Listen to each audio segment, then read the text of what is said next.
Hello అండి, the spice route Telugu ఛానల్కి స్వాగతం. ఈరోజు మన రెసిపీ గోరుచిక్కుడుకాయలతో ఫ్రై చేసుకుందాము.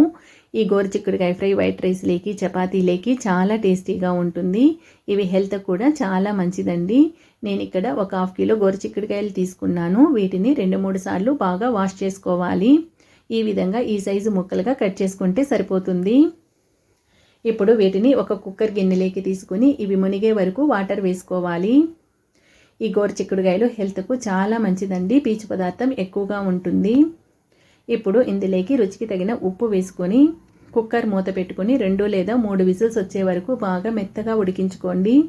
గోరుచిక్కుడుకాయలు బాగా మెత్తగా ఉడికిపోవాలి. మంటను మీడియం ఫ్లేమ్లో పెట్టుకొని ఉడికించుకోవాలి. ఇవి ఉడికే లోపల మనం ఒక మిక్సీ జార్లోకి ఒక గుప్పెడు పల్లీలు వేసుకోవాలి. అలాగే ఇందులోకి ఒక చిటికెడు పసుపు, 1.5 స్పూన్ ధనియాల పొడి, 2 స్పూన్ల కారం వేసుకోవాలి. కారం అనేది మీరు తినే కారాన్ని బట్టి వేసుకోండి. అలాగే రుచికి తగిన ఉప్పు వేసుకోవాలి. ఇప్పుడు ఇందులోకి 6 లేదా 7 వెల్లుల్లి రబ్బలు వేసుకోవాలి. వీటిని బాగా మెత్తగా పౌడర్ లాగా మిక్సీ వేసుకోవాలి.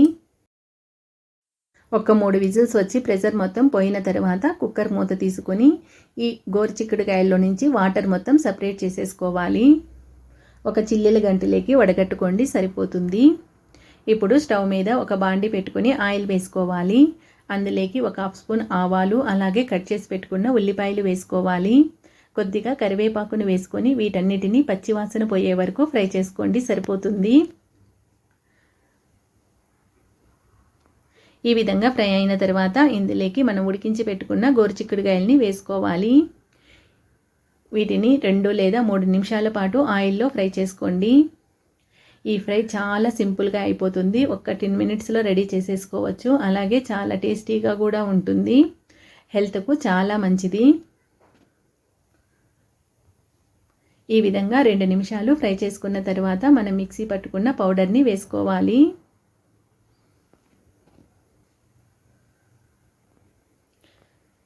ఈ పల్లీల పొడిని ఎక్కువగా వేసుకోవద్దు. ఫస్ట్ కొద్దిగా వేసుకొని మొత్తం కలుపుకోవాలి. కలుపుకున్న తర్వాత మనకు సరిపోకపోతే మిగిలిన పౌడర్ని కూడా వేసుకొని కలుపుకోండి. ఒకేసారి మొత్తం వేసేసినట్లయితే ఒక్కొక్కసారి మసాలా అనేది ఎక్కువగా అయిపోతుంది. ఈ విధంగా ఒక్కసారి కలుపుకున్న తర్వాత చెక్ చేసుకొని మిగిలిన పౌడర్ని వేసుకోండి, సరిపోతుంది.